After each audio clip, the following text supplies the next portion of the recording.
नमस्कार एंड प्रणाम। आपका बहुत बहुत स्वागत है पंचायती विद पॉडकास्ट में, जहाँ पर हम करते हैं नॉलेज और एंटरटेनमेंट के साथ में ढेर सारी पंचायती। और आज के जो हमारे गेस्ट हैं उन्हें बहुत ही जल्द अभी भी काफ़ी लोग जानते हैं और बहुत ही जल्द दुनिया में भी जानने वाले हैं, इंडिया में भी जानने वाले हैं।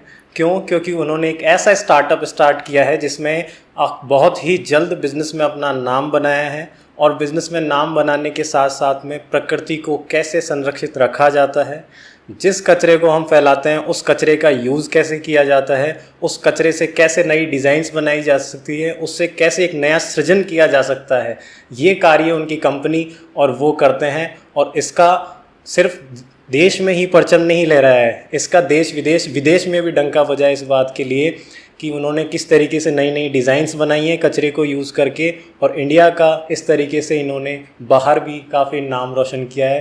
तो आइए मिलते हैं हम आज के हमारे ऐसे गेस्ट से, ऐसे बिजनेसमैन से, मिस्टर अंगराज स्वामी। प्रणाम भैया। धन्यवाद, बहुत बहुत धन्यवाद आप सभी लोगों का। मैं धन्यवाद कहना चाहूँगा पंचायती विद पॉडकास्ट टीम का, जिन्होंने आज मुझे इस स्टेज पे इनवाइट किया और मेरे बारे में इतना कुछ बोला। खैर ये कुछ ज़्यादा ही है, बट बहुत बहुत धन्यवाद भैया। पहले स्टार्टिंग करते हैं अपन अपने, आप गांव के बैकग्राउंड से आते हैं, हमारी तरह ही सेम सिमिलर, और उसी जयपुर ग्रामीण से अपन लोग आते हैं। फिर कैसे आपका ये सफ़र कैसे स्टार्ट हुआ? देखो, इसमें अगर मैं मोटा मोटी बात करूं तो दो तीन चीज़ें ही आप इसमें सम्मिलित कर सकते हैं।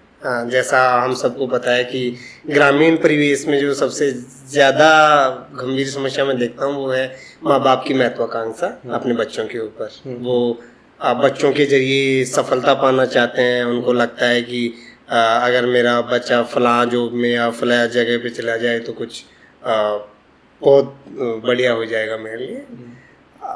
अमूमन मैं भी उसी बैकग्राउंड से आता हूँ, उसी कल्चर से आता हूँ, बट थोड़ा सा आप मुझे कह सकते हैं कि मैं ऐसा इंसान रहा हूँ बचपन से जो अपने खुद के ख्यालों को, खुद के सपनों को ज़्यादा महत्व देता है। और शुरू में जब तक एक्सपोजर नहीं था, अपने ग्रामीण क्षेत्र में मैं पढ़ रहा था, वहीं शिक्षा दीक्षा हो रही थी, तो तब तक तो मैं भी उसी सोच के साथ आगे बढ़ रहा था। बट 2012 में मैं दिल्ली विश्वविद्यालय में एडमिशन लिया और चीज़ें एक्सपोज करने का मुझे मौका मिला।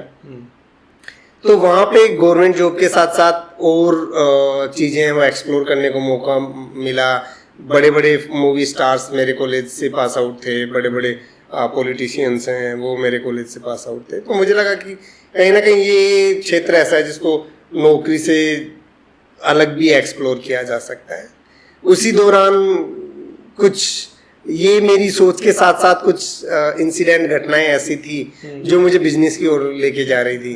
पहला जो सबसे बड़ा था वो मैं इंग्लिश मीडियम दिल्ली विश्वविद्यालय की जो भी अध्ययन होता है, और वहाँ इनिशियली पढ़ाई वढ़ाई इतनी आसान नहीं थी। और मैं ग्रामीण परिवेश से, अगर मैं दिल्ली जैसे मेट्रो शहर में जाऊँगा तो बहुत मुश्किल होता है तौर पे कुछ समस्याएं, आपके दोस्त नहीं होते हैं, आपके पास जो गांव में जो माहौल होता है वैसा माहौल नहीं होता है। आप लैंग्वेज प्रॉब्लम में है, आप हिचकिचाते हैं किसी भी चीज़ को मांगते हुए, क्योंकि वो कंफर्ट जोन जो आपने गांव में बिल्ड किया था वो आपको टाइम लगता है उसे बिल्ड करने में। तो पहला साल कुछ ऐसा ही रहा जिसमें मेरे अच्छे मार्क्स नहीं आए, ईयर बैक लगने के चांसेस थे।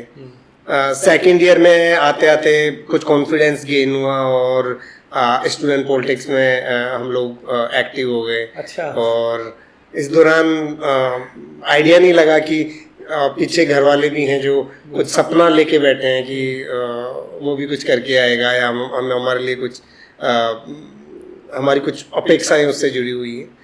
थर्ड ईयर कंप्लीट होते होते पता लगा कि लाइक अब जवाब क्या देना है घर पे जाके। तो कहीं ना कहीं ये सारा समावेश इसमें था और इंटेंशन ऐसा था कि ऐसी चीज़ एक्सप्लोर करनी है जहाँ पे अच्छे ड्रीम बिल्ड कर सकें। जैसे आपने घर का सपना देखा है कि आप 100 करोड़ का घर बनाना चाहते हैं अपना, तो वो किसी भी जॉब से पूरा नहीं हो सकता। उसके लिए आपको उद्यमशीलता, एंटरप्रेन्योरशिप की तरफ जाना पड़ेगा। और एंटरप्रेन्योरशिप सच में एक रीढ़ होती है किसी भी देश को चलाने की, इकोनॉमी को चलाने की। तो कुछ चीज़ें थी जो सब आकर्षित कर रही थी मुझे बिजनेस की तरफ, और अपॉर्चुनिटी मिली, प्रॉब्लम स्टेटमेंट लिखा और हमने इस बिजनेस को स्टार्ट किया। तो आप बता रहे थे कि आप डीयू के किस कॉलेज में थे आप? मैं महाराजा अग्रसेन करके एक कॉलेज है। तो फिर वहाँ पे आपने ये अध्यक्ष वगैरह के चुनाव लड़े थे?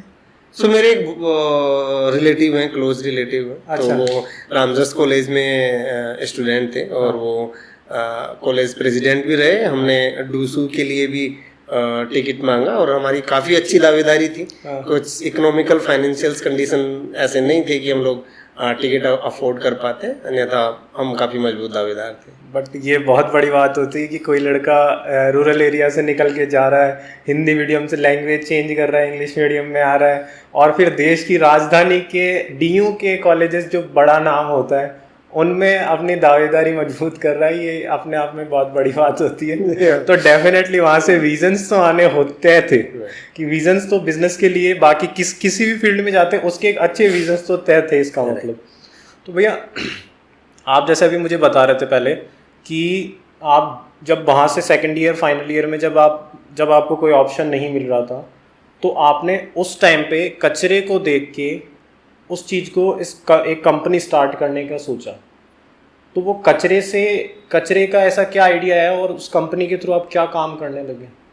देखो, अभी जैसे अपन जो बात कर रहे हैं, इनिशियली एक दो सवालों के मैंने जवाब दिए तो उससे लगा होगा कि मैं शायद गंभीर किस्म का इंसान नहीं था। बट मैं वाकई अपने करियर को लेकर, अपने सपनों को लेकर काफ़ी गंभीर रहा हूँ हमेशा से। तो अगर मैंने बिजनेस का सोचा है या मेरे दिमाग में ऐसा ख्याल आया तो मैंने निश्चित तौर पे उस पर काफ़ी रिसर्च किया है। और रिसर्च के दौरान जो बिजनेस के बेसिक्स हैं उनके बारे में मुझे आइडिया लगा कि किसी भी बिजनेस को स्टार्ट करने से पहले क्या क्या बेसिक्स होने चाहिए, और वो उन बेसिक्स के आधार पे आप उन सब बेसिक्स में से एक जो बेसिक होता है वो होता है मार्केट साइज।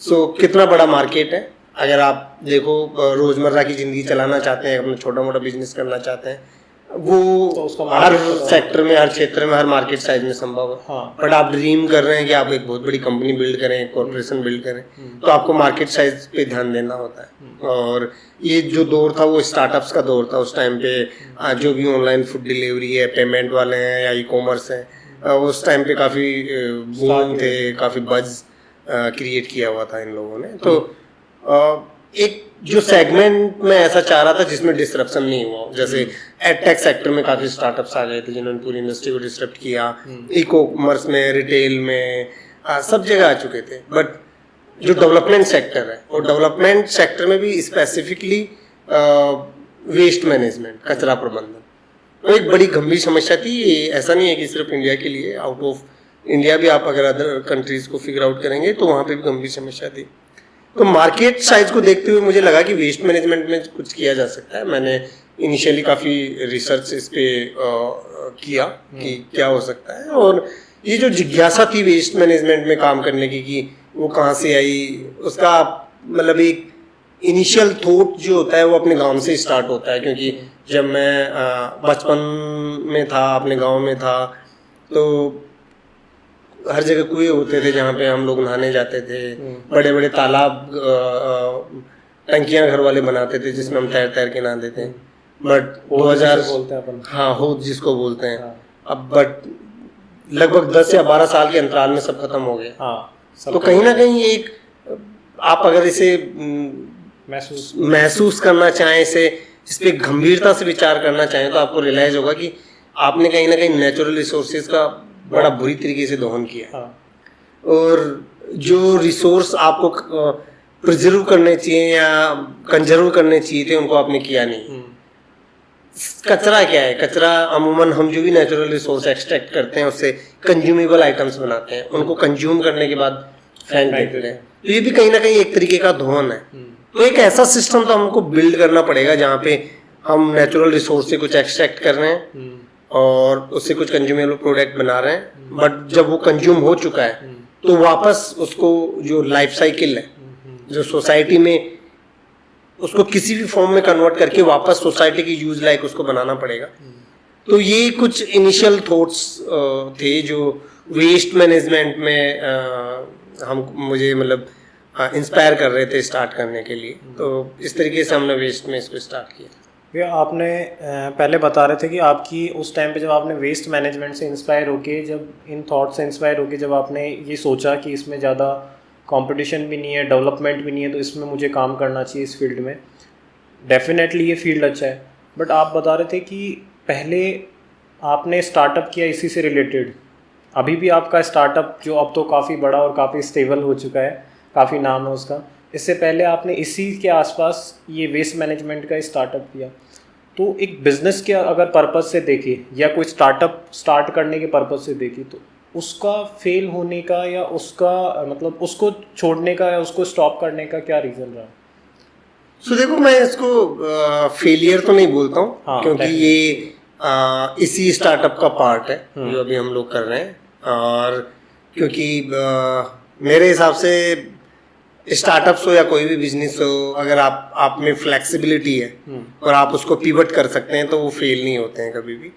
तो जैसे आप इसको ऐसे ले सकते हैं कि हमने इनिशियली इसको स्टार्ट किया एक रिसाइकलिंग यूनिट से। अच्छा। क्योंकि आपको आपके दिमाग में जब वेस्ट मैनेजमेंट आता है, कचरा आता है, कचरे के पहाड़ आते हैं, तो कहीं ना कहीं रिसाइकलिंग पैरेलली आपके दिमाग में आता है। और चूंकि आपने इतना अध्ययन किया नहीं होता है या इस इंडस्ट्री में, सेक्टर में इतना काम किया हुआ नहीं होता है, तो आप रिसाइकलिंग के साथ इसको शुरू कर देते हैं। तो हमने भी इनिशियली लगा कि रिसाइकलिंग प्रॉब्लम है, तो हमने इसको रिसाइकलिंग यूनिट लगाई शुरू में, और वहाँ से हमने कचरा रिसाइकिल करने का सोचा। बट बाद में ये रियलाइज हुआ कि रिसाइकलिंग तो प्रॉब्लम नहीं है। इंडिया में जितने रिसाइकलर हैं दुनिया में उतने कहीं नहीं है। इंडिया के अधिकतर रिसाइकलर हैं वो बाहर से कचरा इंपोर्ट करते हैं। तो समस्या वेस्ट मैनेजमेंट की रिसाइकलिंग नहीं थी, वो हमको समझ में आया। समस्या ये थी कि जो हमारे जो आम लोग हैं उनका जो डिस्पोजल का तरीका है, जो कचरे को डिस्पोज करते हैं, उसमें बदलाव की जरूरत है। रिसाइकलर्स हमारे पास पहले से काफ़ी हैं। तो ये एक लर्निंग हमको वहाँ से मिली कि वेस्ट मैनेजमेंट को कुछ करना है, रिसाइकलिंग करके देखते हैं। वहाँ से ये सीखने को मिला कि नहीं, रिसाइकलिंग प्रॉब्लम नहीं है, रिसाइकलिंग प्रॉब्लम है ह्यूमन बिहेवियर, लोगों का व्यवहार प्रॉब्लम है, उसको बदलने की जरूरत है।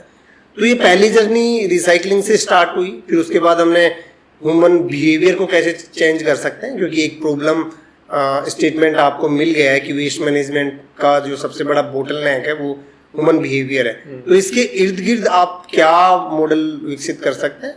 जैसे कुछ होती हैं थियरीज, मैंने आपको बताया कि मानव व्यवहार कैसे चेंज कर सकते हैं, और एक हमारा 15 मिनट का, 20 मिनट का, आधे घंटे का डिस्कशन हुआ जिसमें अपन ने 5-6 पॉइंट्स फिगर आउट किए कि किस तरीके से मानव व्यवहार चेंज कर सकते हैं। अब वो 5-6 तरीके आपको एग्जीक्यूट करने पड़ेंगे, फील्ड पे अप्लाई करके देखने पड़ेंगे, तभी आपको समझ में आएगा कि इनमें सबसे एफिशिएंट तरीका कौन सा है। तो रिसाइकलिंग वेस्ट मैनेजमेंट करना है, उसका एक जो पार्ट था वो रिसाइकलिंग था, वो थॉट था हमारा, और हमने इसको रिसाइकलिंग से स्टार्ट किया। बट हमको रियलाइज हुआ कि रिसाइकलिंग एग्जैक्टली इतना एफिशिएंट नहीं है वेस्ट मैनेजमेंट के लिए, कुछ और पहलू हैं जिनको भी ट्राई करने की जरूरत है। तो फिर हम नेक्स्ट पहलू पे गए जो था कि ह्यूमन बिहेवियर। वहाँ पे भी हमने 5-6 अलग अलग थ्योरीज निकल के आई कि मानव व्यवहार को ऐसे बदला जा सकता है। उन थ्योरी में कुछ थियरीज फेल हो गई, कुछ थियरीज हैं जो चल रही हैं जिनके बेसिस पे आज ये बिजनेस मॉडल चल रहा है। स्टार्टिंग में अपन रूरल बैकग्राउंड से आते हैं, उसी की अपन बात करते हैं। मम्मी पापा की अपेक्षा हो के भी आप बात कर रहे थे, आपके खुद के भी विजन्स थे, तो आपने उनको कन्विंस कैसे किया कि मुझे बिजनेस ही करना है?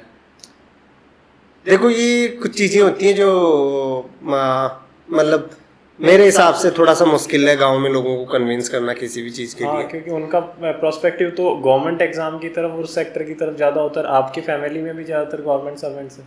हाँ, और इसके और भी कारण है। जैसे मुख्यतः एक जो कारण रहता है वो इनकी जो गवर्नमेंट जॉब है, लोगों की आन आबरू से जुड़ा हुआ एक आप ये कह सकते हैं स्टेटस हो गया है। दूसरा, शहरों की तरह गाँव की लाइफ इतनी आसान नहीं होती। वहाँ पे पेरेंट्स की जो एक्सेप्टेबिलिटी है वो इतना इजी नहीं है। पेरेंट्स बाप है जो हम लोग सुनने को मिलता है, वो गांव में देखने को मिलता है। वो बाप, वहाँ बाप दोस्त नहीं होता है, बाप होता है और माँ होती है। तो शायद ही कभी ऐसा होता है कि आप खुलकर अपने माता पिता के साथ ये सब बातें कर पाते हैं। और इसके कहीं ना कहीं नुकसान भी हैं, फायदे भी हैं, दोनों चीज़ें हैं। तो मैं ऐसे क्रिटिसाइज नहीं करूँगा इन सब चीज़ों को, क्योंकि मुझे बेनिफिट भी दिखा है और नुकसान भी दिखा है। बट इनिशियली ये है कि आपको आफत मोल लेनी पड़ती है। आफत मोल लेने से मतलब आप कन्विंस नहीं कर सकते, आप उनको नाराज कर सकते हैं। और दिल के सीधे होते हैं, सरल होते हैं। एक बार उनको लगा कि आप सही मार्ग पे जा रहे हैं, या उनको एक सिक्योरिटी आ जाती है कि नहीं ये कुछ ना कुछ तो कर लेगा, तो ओवर द टाइम वो अपनी सब नाराजगियों को भूल जाते हैं और आपको एक्सेप्ट भी कर लेते हैं। वो नाराजगियाँ भी वो आपके लिए ही होती है कि आप सेटल हो जाएं कैसे ना कैसे। कहीं ना कहीं इनिशियली ये नाराजगी शुरू होती है उनकी खुद की महत्वाकांक्षाओं से, बट धीरे धीरे आप जब रियलाइज करने लगते हैं तो आपको एहसास होता है कि कहीं ना कहीं इसमें मेरा भी वो भला देख रहे हैं, मेरे प्रति भी वो चिंतित है। तो दोनों चीज़ें हैं इसमें, दोनों फैक्टर्स काम करते हैं। तो मैंने कन्विंस करने के बजाय इनिशियली सोचा कि मैं इनको कुछ टाइम के लिए नाराज कर देता हूँ और निश्चित तौर पे मैं सक्सेस होने वाला हूँ, तो ये लोग खुश हो जाएंगे। तो ये आप एक कॉन्फिडेंस, विश्वास आप इसे कह सकते हैं। बट ये सब चीज़ें थी भैया। स्टार्टिंग अगर किसी भी प्रोस्पेक्ट, पहले तो अपन आपके बिजनेस की ही बात करते हैं। आपकी जो इकोरैप नाम की जो कंपनी है, इसको क्या काम करती है ये, और किस विज़न से आपने रिसाइकल से हटके इसमें क्या विज़न रखा है, और ये किस तरीके से काम करती है, क्या काम करती है जनरली लोगों को बताना चाहे तो? हाँ, सो देखो, मोटा मोटी इकोरैप वेस्ट मैनेजमेंट में काम करने वाला स्टार्टअप है। और कचरा प्रबंधन सिर्फ इंडिया के लिए नहीं, दुनिया के हर देश के लिए बड़ी गंभीर समस्या है। और आर्थिक रूप से जितना मजबूत होते हैं दोस्त, जो भी देश है, जो भी कंट्री है, उनकी कचरा प्रबंधन समस्या उतनी गंभीर होती है। हाँ, और ये इतनी छोटी चीज़ है कि किसी को दिखती नहीं। हाँ, इस पे ध्यान नहीं जाता, इसको मोस्ट नेग्लेक्टेड आप इसको कह सकते हैं। और देखो, ये डायरेक्टली इकोनॉमिक ग्रोथ से जुड़ी हुई होती है। जैसे जैसे लोगों की डिस्पोजेबल इनकम बढ़ती है, वैसे वैसे कचरा बढ़ता जाता है। और आप इनिशियली इसको रियलाइज कर सकते हैं, मार्केट में पहले ऑनलाइन खाना डिलीवर करने वाले लोग नहीं थे, तो रोज़ वो स्टील के बर्तन में या जो भी अपना बर्तन परंपरागत होता था उसमें लोग खाते थे, उसको साफ करते थे, अगले दिन इस्तेमाल करते थे।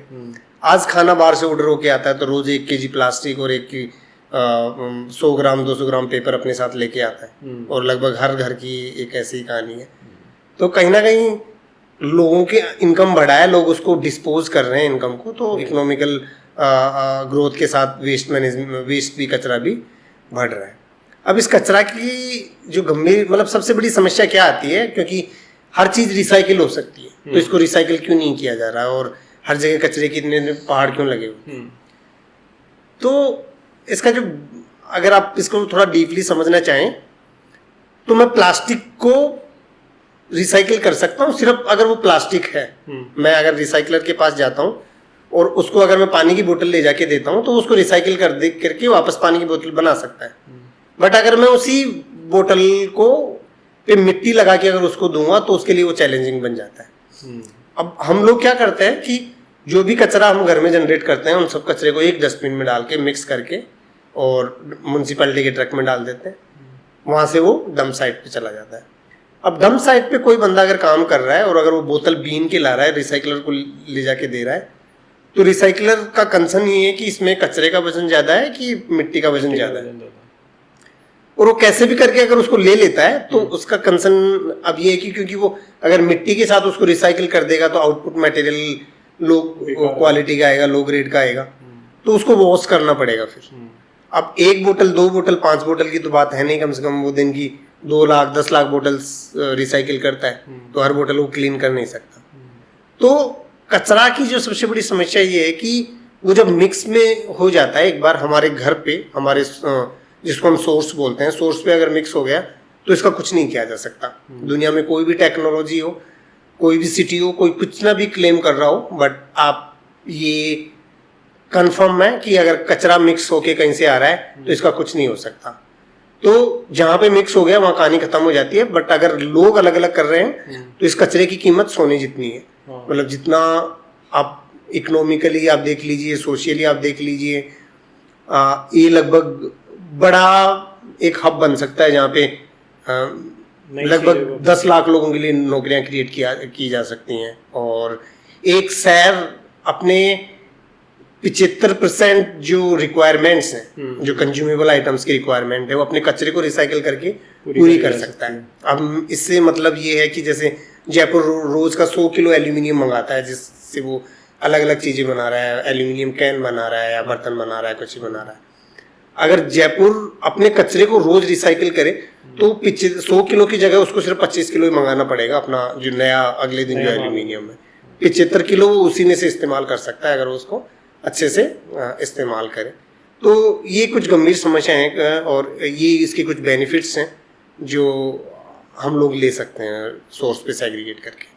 तो इसमें अपन ने जो प्रोजेक्ट स्टार्ट किया है उसमें ये अपना विशेषकर एल्यूमिनियम से रिलेटेड है, एल्यूमिनियम या बाकी सारी चीज़ों को रिसाइकल करना और उसके वेस्ट को मैनेजमेंट करना। हम लोग देखो कचरा जो अब इसमें हमारे पास 2 ब्रांड काम करते हैं, एक हमारा भाईली ब्रांड करके और है, एक इकोरैप जो ब्रांड है वो सभी प्रकार के कचरा को कलेक्ट करता है। शर्त ये है कि आपको अपना कचरा अपने घर पे 4 अलग अलग डस्टबिन में डालना पड़ेगा। उसके बाद जो भी प्लेटफॉर्म है वो डिजिटाइज है, आप अपने मोबाइल पे जाएंगे, पिकअप रिक्वेस्ट रेज कर सकते हैं। ओला उबर की तरह आप वो गाड़ी ट्रैक कर सकते हैं, जैसे ओला उबर में हम लोग गाड़ी ट्रैक कर सकते हैं वैसे आप उसमें गाड़ी ट्रैक कर सकते हैं कि कितनी टाइम में आएगी, कितनी दूर है। जब भी हम आपके यहाँ पे आएंगे तो फोटो में डस्टबिन में पड़े कचरे की फोटो क्लिक करेंगे और हमारा जो आर्टिफिशियल इंटेलिजेंस सिस्टम है वो उसको रेट करेगा कि आपने कितना एफिशिएंटली उसको अलग अलग किया है और रेटिंग के बेसिस पे आपको कुछ कैशबैक्स मिलेंगे और फिर उसको हम वहाँ से कलेक्ट करते हैं। कलेक्ट करने के बाद रिसाइकलर को सेल कर देते हैं अधिकतर कचरा। मतलब कचरे से पैसा और पॉइंट्स बनाए जा सकते हैं। हाँ, कचरे से पैसा पॉइंट बनाए जा सकते हैं, डेटा कलेक्ट किया जा सकता है, शहर को स्वच्छ किया जा सकता है, लोगों के लिए जॉब्स क्रिएट की जा सकती हैं, कचरा से बहुत कुछ किया जा सकता है। और इसी के अंदर भैया की कंपनी काम कर रही है कि उस कचरे को कैसे यूज़ किया जा सकता है, उससे कैसे नौकरियां दी जा सकती है, उससे कैसे शहर को क्लीन किया जा सकता है और उससे कैसे जितनी ज़रूरतें हैं उसको जहां 75% की ज़रूरत है तो उसको 25% तक घटाया जा सकता है। मतलब नए माल की आवश्यकता अब आप जयपुर वालों को और बाकी सब लोगों को कम पड़ने वाली है। आप इसमें अभी आने वाले टाइम पे कोई प्रोजेक्ट भी करने वाले हैं इसमें? हाँ, हमने पायलट स्तर पे काफ़ी प्रोजेक्ट्स किए हैं गवर्नमेंट के साथ, म्यूनसिपैलिटीज़ के साथ। अभी रिसेंटली हम बातचीत कर रहे हैं कुछ म्यूनसिपैलिटीज़ जिसमें जयपुर नगर निगम भी है और इनके कुछ एरियाज़ को हमने आने वाले 1 साल में जीरो डंपिंग बनाने का सोचा है। जीरो डंपिंग से मेरा मतलब ये है कि जो भी कचरा वो जनरेट करेगा वो कोई भी डंप साइट पे नहीं जाएगा, वो दोबारा इस्तेमाल होकर रिसाइकलिंग के थ्रू, अपसाइकलिंग के थ्रू या जो भी ट्रीटमेंट प्रक्रियाएं हैं उनके थ्रू टोटल कंज्यूम हो जाएगा और दोबारा इस्तेमाल लायक बन जाएगा। तो ये कुछ प्रोजेक्ट्स हैं जिन पे हम अभी काम कर रहे हैं। भैया बिजनेस में आपका काफ़ी अच्छा अनुभव है और आपने इस इकोरैप को बनाने में 6 साल रिसर्च भी करी है, मेहनत भी करी है, इन्वेस्टमेंट भी लाए हैं। तो मैं आपसे बिज़नेस को समझना चाहूँगा क्योंकि आज के टाइम पे सबके इंटरेस्ट सबसे ज़्यादा स्टार्टअप्स को लेके और बिज़नेस करने को लेके या एंटरप्रेन्योर बनने को लेके रहते हैं। तो आपने इसको नज़दीकी से देखा है इस चीज़ को और स्टार्टिंग से इसमें रिसर्च करते हुए आपने काम किया है, तो क्या लगता है कि अब कैसे स्टार्टअप तो करने चाहिए और उनमें क्या क्या प्रॉब्लम्स आती है जिनको हमेशा अपने को ध्यान में रख के ही स्टार्टअप को करना चाहिए, उसी अकॉर्डिंग रिसर्च करते हुए आगे बढ़ना चाहिए? सो बेसिकली देखो 2-3 फैक्टर्स हैं जो आप अगर किसी भी सेगमेंट में बिजनेस स्टार्ट करना चाहते हैं तो पहला जो आपको ध्यान रखना है वो प्रॉब्लम स्टेटमेंट, कि जो मैं बना रहा हूँ उसकी मार्केट में ज़रूरत भी है कि नहीं है। तो आपको प्रॉब्लम आइडेंटिफाई करनी पड़ेगी कि क्या प्रॉब्लम है जिसके ऊपर मैं बिजनेस बिल्ड कर सकता हूँ, क्योंकि 2 चीज़ों पे बिजनेस बिल्ड होते हैं। एक प्रॉब्लम स्टेटमेंट, जैसे मैं किसी से बात करना चाहता हूँ बट मुझे रोज 100 किलोमीटर जाना पड़ता है उससे बात करने के लिए, तो मैंने मोबाइल बिल्ड कर दिया। तो ये तो हो गया प्रॉब्लम स्टेटमेंट में मोबाइल बिल्ड करने वाला बिजनेस। बट कोई स्मार्ट बंदा आया, उसने बोला कि आप मोबाइल तो रख ही रहे हैं और बात भी करते हैं, तो मैं अगले बंदे का चेहरा आपको दिखा दूं तो आप मेरा मोबाइल खरीद लेंगे। तो पहले बंदे ने जो पहली बिजनेस आई थी उसने मोबाइल बना दिया, बट दूसरा बिजनेस वैल्यू एडिशन लेके आया उसके ऊपर। उसने वैल्यू क्या ऐड कर दी कि आप जिससे बात कर रहे हैं उसका चेहरा भी देख सकते हैं बात करते हुए। तो 2 फैक्टर्स थे, पहला प्रॉब्लम स्टेटमेंट आपने आइडेंटिफाई कर दी। सेकंड, आपको लग रहा है कि मार्केट में ये जो प्रॉब्लम है वो पहले से आइडेंटिफाइड है, बट उसी रिसोर्स को, उसी चीज को यूज करके मैं उसमें कुछ वैल्यू एडिशन डाल सकता हूँ, कुछ एक्स्ट्रा चीज मैं इसमें डाल सकता हूँ। जैसे आपको आइडिया आया कि आप कार वाला आइडिया आया कि आपको एक जगह से दूसरी जगह जाने के लिए कार इस्तेमाल करते हैं लोग, कर रहे हैं। ये तो कार वाली कंपनी ने सोल्व कर दिया। अब आप भी सेम आइडिया पे काम करना चाहते हैं, वैल्यू एडिशन कुछ करना चाहते हैं, तो आप ये बोल सकते हैं कि मैं कार के टायर में कुछ एक ऐसा यंत्र लगा दूंगा जिससे बिजली पैदा होगी। तो ये वैल्यू एडिशन हो गया। तो इन दोनों फैक्टरों को आपको ध्यान में रखना पड़ता है कि आप बिजनेस कर रहे हैं तो किस वजह से कर रहे हैं। आपको बिल्कुल नीट एंड क्लीन पता होना चाहिए कि आप बिजनेस कर रहे हैं तो क्या प्रॉब्लम है। मतलब या तो वैल्यू एडिशन के पर्पज से कर रहे हैं या प्रॉब्लम सॉल्विंग पर्पज से। प्रॉब्लम सॉल्विंग के पर्पज से। सेकंड फैक्टर जो आपको ध्यान रखना है वो ये रखना है कि आप बिजनेस क्यों कर रहे हैं, आपका मोटिवेशन क्या है। ऐसा आपका मोटिवेशन है, आपका मोटिवेशन कुछ और चीजें हैं, तो आपको खुद से क्वेश्चन पूछना पड़ेगा। बहुत सी बार हम लोग गलतियां करते हैं कि हमको लगता है कि हम पैसे के लिए बिजनेस करते हैं, बट आप एक बार जब बिजनेस शुरू करते हैं तो ये फिर आपके स्वाभिमान का जरिया बन जाता है। तो इस तरफ पैसा नहीं रहता है। आप भले फटी जेब फूटी कोड़ी के साथ कहीं पे जा रहे हो, बट पीछे ये लग रहा है कि आपका बिजनेस चल रहा है, तो वो आपको कहीं ना कहीं ज्यादा सेटिस्फेक्शन देता है, बजाय आपका बिजनेस बंद हो चुका है और आपकी जेब लाखों पड़े हैं, करोड़ों पड़े हैं आप में।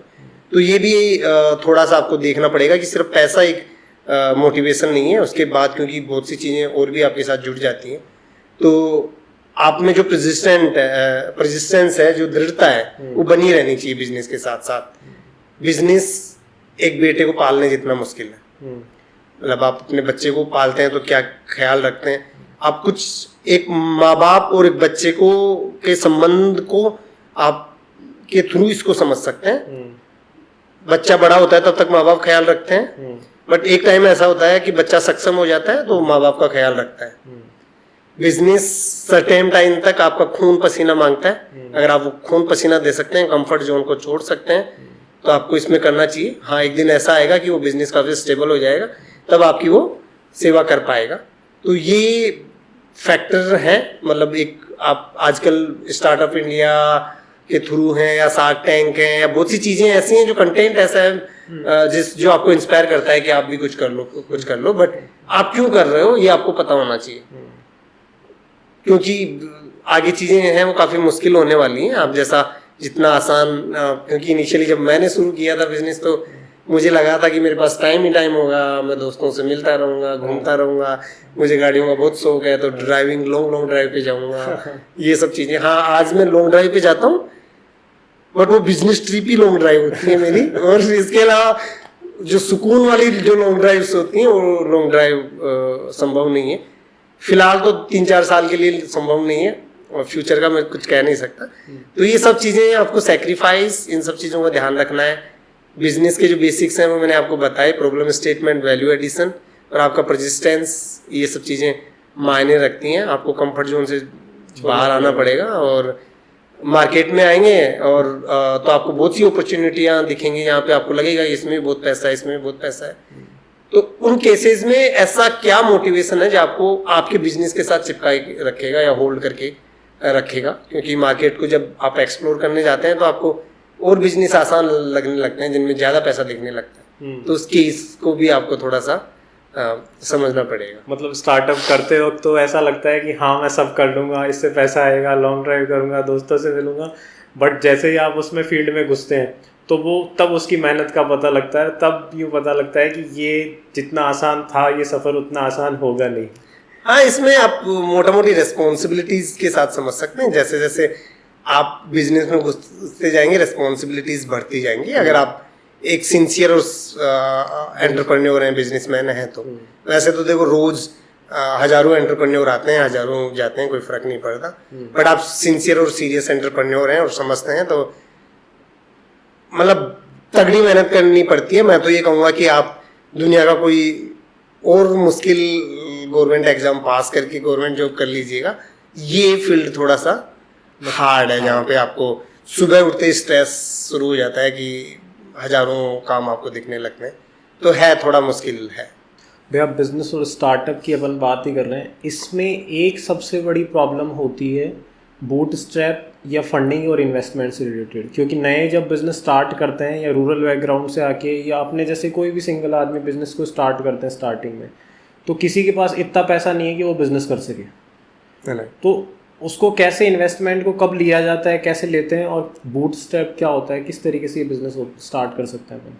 सो देखो, बूटस्ट्रैप इज बेसिकली मतलब आप खुद का पैसा लेके आए हैं और उसे स्टार्टअप करना है, उसको अपना बिजनेस रन कर रहे हैं, उसको बूटस्ट्रैप बोलते हैं। जब तक कि कोई बाहर से इन्वेस्टर का या कोई किसी और तरीके का पैसा नहीं आ जाता है तो उसको बूटस्ट्रैप बोलते हैं।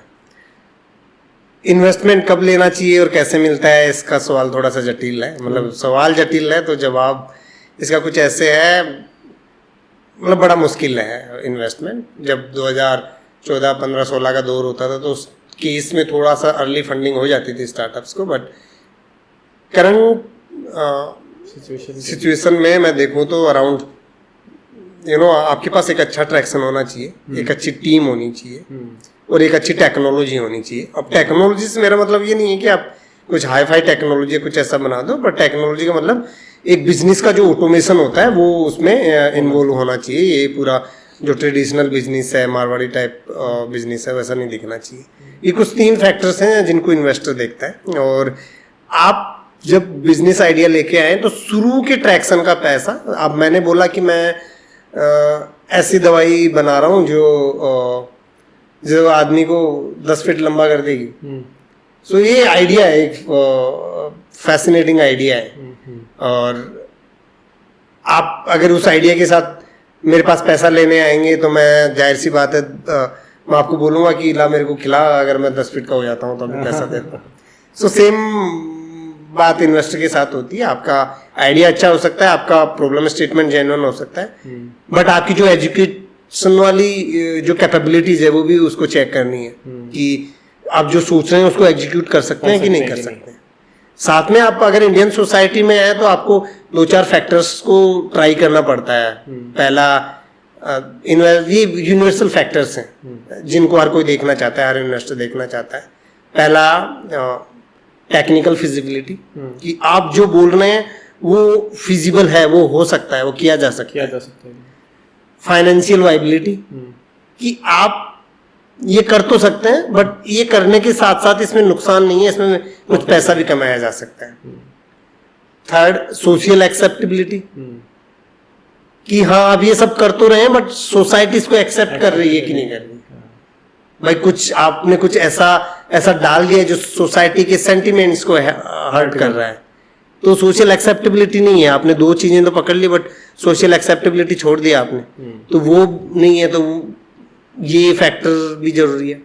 और आप अगर बेसिकली इंडिया में हैं और कुछ डेवलपमेंट सेक्टर में ऐसा कुछ कर रहे हैं तो आपको पॉलिटिकल एक्सेप्टेबिलिटी भी देखनी पड़ती है कि हमारे नेताजी को ये एक्सेप्टेबल है कि नहीं है। तो 3 फैक्टर तो है वो जो इन्वेस्टर चेक करना चाहता है, बट आप इंडिया में है तो आप पॉलिटिकल एक्सेप्टेबिलिटी भी एक बार चेक कर लीजिएगा। तो ये चीजें आपको इनिशियली ध्यान रखनी होती है कि आप जब भी कोई भी आइडिया लेके आए हैं तो इनिशियली आप कैसे भी करके वो पैसा जमा करें अपने पास, वो पूंजी जमा करें जिससे आप उसको वैलिडेट कर सकते हो। मतलब इनिशियली कुछ ट्रैक्शन लेके आ सकते हो, कुछ सेल हो गई, छोटी मोटी सेल है, कुछ डाटा है, वो आप उसको कर पाएं। आपकी टीम काफ़ी मजबूत होनी चाहिए। मतलब देखो, इन्वेस्टर जो पैसा लगाता है वो लोगों पे पैसे लगाता है, जो बंदे उस बिजनेस आइडिया को चला रहे हैं उनके ऊपर पैसा लगता है, ना कि बिजनेस आइडिया पे। तो आप जिन भी लोगों के साथ आप प्रेजेंट कर रहे हैं वो काफ़ी आपका विजन के साथ अलाइन होने चाहिए और सेम आप कह सकते हैं आइडियाज़, थॉट्स में बिलीफ है उनका। स्ट्रॉन्ग टीम है तो चांसेस बन जाते हैं कि आप को इन्वेस्टर पैसा दे देगा। अगर इनिशियली आप के लिए वो वैलिडेशन वाला पैसा है, आजकल गवर्नमेंट की काफ़ी स्कीम्स हैं जहाँ पे मतलब फ़ायदे मिल रहे हैं। हर किसी को तो नहीं मिल रहे पर अधिक बहुत से स्टार्टअप्स को मिल रहे हैं। जैसे startup India seed fund scheme है जिसमें आप 20 लाख के आसपास का ग्रांट ले सकते हैं, 50 लाख तक का डेट फंडिंग ले सकते हैं। काफ़ी ग्रांट प्रोग्राम्स हैं, काफ़ी इंक्यूबेटर्स हैं, एक्सीलेटर्स हैं जो आपको ग्रांट और फंडिंग दे सकते हैं छोटा मोटा, जो आपको वैलिडेशन में हेल्प कर सकता है। कॉस्ट कटिंग पे ध्यान देना पड़ता है इनिशियली। जहाँ फुल टाइम एम्प्लॉय की ज़रूरत है आपने इंटर्न हायर करके काम करवा लिया। ये कुछ चीज़ें हैं जिन पे आप अगर ध्यान से करेंगे तो आपको इनिशियल जो है वो काम आसान हो जाता है। बाकी तो देखो ज्ञान देने से कुछ नहीं होता है, मार्केट खुद बताता है कि क्या जरूरी है क्या नहीं जरूरी है। और जो सीरियस फाउंडर हैं उनको खुद को पता होता है कि मेरा बिजनेस कैसे चल सकता है कैसे नहीं चल सकता है, मैं कितना ऑनेस्ट हूँ इसके लिए, कितनी मेहनत मैं कर रहा हूँ और कितनी मेहनत की और रिक्वायरमेंट है, वो आप खुद फिगर आउट कर पाते हैं। मतलब जब वो मैदान में आएगा इन सारी चीज़ों के साथ तब उसको सारा फिगर आउट होगा और तब पता लगेगा कि असली खेल क्या है। हाँ, मैंने जो शेयर किए हैं ये मेरे व्यूज़, मेरे पॉइंट ऑफ व्यूज़ हैं, मेरे आइडियाज़ हैं। भैया आपका एक इकोरैप के अलावा एक दूसरा ब्रांड भी है भाईली, तो उसमें आप लोग वुमेन एम्पावरमेंट को लेके और देश विदेश में जो डिफरेंट कचरे से ही बनाई हुई जो डिज़ाइंस है काफ़ी सारी, उनको लेके आप काम करते हैं। तो वो उसमें कौन कौन सी डिज़ाइन और किस तरीके से काम करते हैं? हाँ, उसमें एक चीज़ और है, उसमें आपके जो को फाउंडर है एरिन, तो उनका भी एक बहुत बड़ा रोल है जो लोगों को, बहुत कम लोगों को पता होगा। वो ऑस्ट्रेलिया से बिलोंग करते हैं और वो और आप लोग साथ में मिलके ऐसी नई नई डिज़ाइंस को क्रिएट करना, तो ये किस टाइप की डिज़ाइंस है और किन चीज़ों से बनाते हैं, कैसे उनको बाहर फिर फॉरेन में बेचते हैं?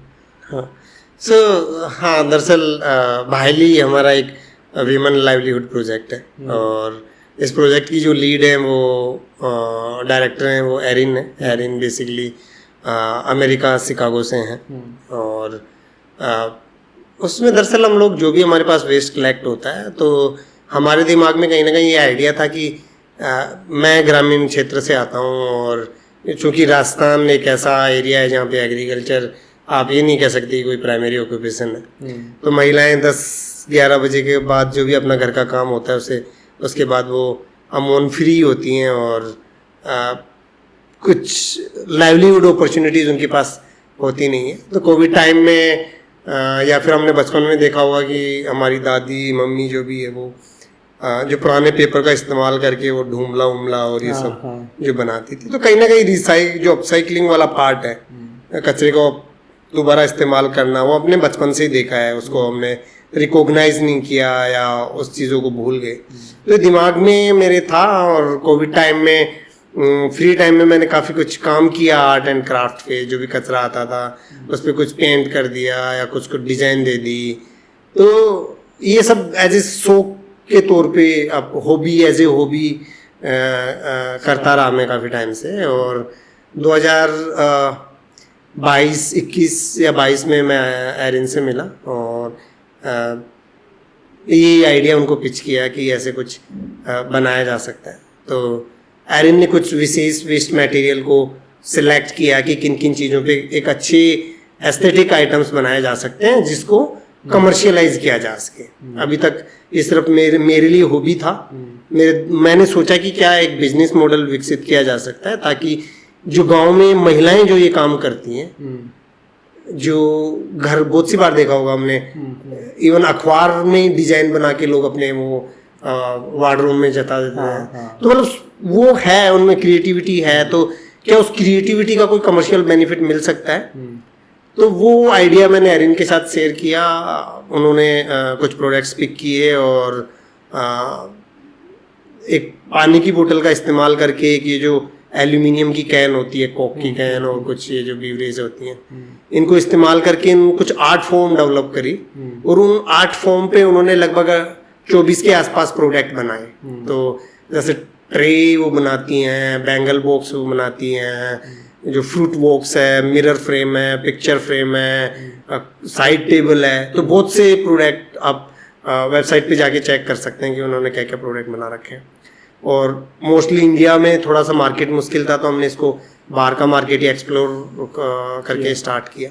तो इसमें लगभग हमारे पास 10 के आसपास महिलाएं हैं जिनको एम्प्लॉयमेंट मिला हुआ है। और उनका एम्प्लॉयमेंट से मेरा मतलब है कि उनको अमूमन 10 से 12 हज़ार रुपये मंथली इनकम हो रही है और उसमें कुछ बहुत ज़्यादा वर्क उनको करना नहीं पड़ता। बस घर में बैठे बैठे कुछ आर्ट एंड क्राफ्ट वाला जो काम होता है वो 4 से 5 घंटे वो दिन भर में करती हैं और उससे उनकी इतनी इनकम जनरेट हो जाती है।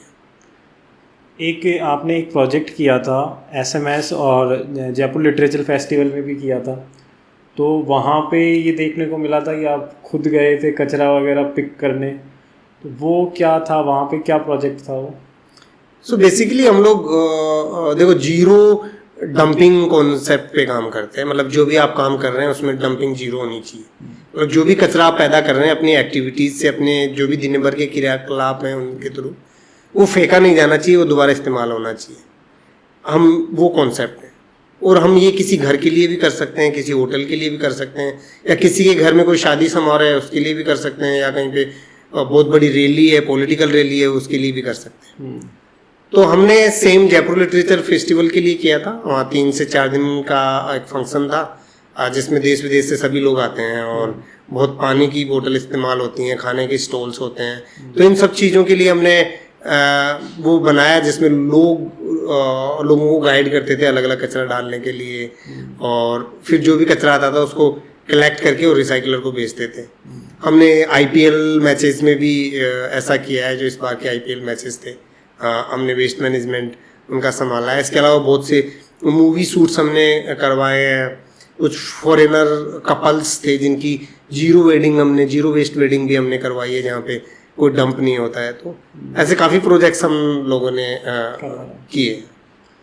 एक फाइनल और लास्ट बात मैं आपसे पूछना चाहूँगा कि अब लोग किस तरीके से इंडिया का वेस्ट को प्रॉपर्ली मैनेज कर सकते हैं, इंडिया की ग्रोथ में अपना कंट्रीब्यूशन कर सकते हैं, और किस तरीके से खुद को साफ़ सुथरा रख सकते हैं। क्योंकि ह्यूमन बिहेवियर की आप बात कर रहे थे, तो आपका भी विज़न वही है, तो वो मैसेज क्या है लोगों तक जो पहुंचना चाहिए?